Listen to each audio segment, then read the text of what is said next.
أعوذ بالله من الشيطان الرجيم بسم الله الرحمن الرحيم. It's interesting how the issue of intoxications and gambling always comes up as a question during Ramadan. يسألونك عن الخمر والميسر قل فيهما إثم كبير ومنافع للناس وإثمهما أكبر من نفعهما إلى آخر الآية. They ask you, Muhammad, about intoxicants and gambling. Say that in both of these is great sin and a benefit for people, but the sin is greater than the benefit. So both these social recreations are not explicitly but implicitly prohibited in the Quran, wherein the Quran leaves it up to us to decide whether we want to engage in these little benefits that it has to offer, or whether we would actually raise the consciousness and consider its long-term personal and social impacts.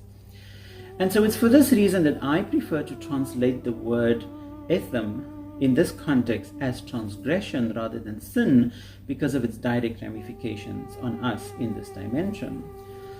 The limits should be defined by the person using it, as well as by society who are affected by when these individuals transgress these limits.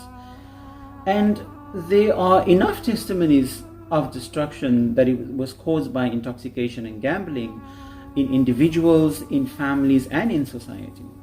إنما يريد الشيطان أن يوقع بينكم العداوة والبغضاء في الخمر والميسر ويصدكم عن ذكر الله وعن الصلاة فهل أنتم منتهون. So Shaitan's intention is to sow enmity and hatred amongst you through intoxicants and gambling, and to turn you away from the remembrance of Allah and from your prayers. Will you then not desist? So engaging in these momentary gratifications can have long-term repercussions that can lead to social decay, and in the personal, a lack of consciousness. Excuse the pun. يا أيها الذين آمنوا إنما الخمر والميسر والأنصاب والأزلام رجس من عمل الشيطان فاجتنبوه لعلكم تفلحون.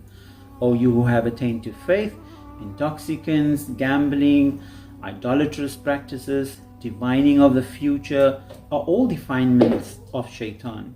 So put it aside so that you may prosper.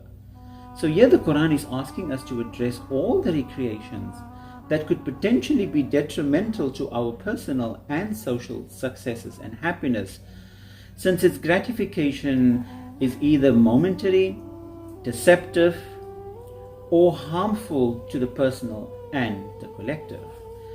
So let us bear in mind that these issues should never be moralized, but rather engaged with in terms of its personal and social impacts.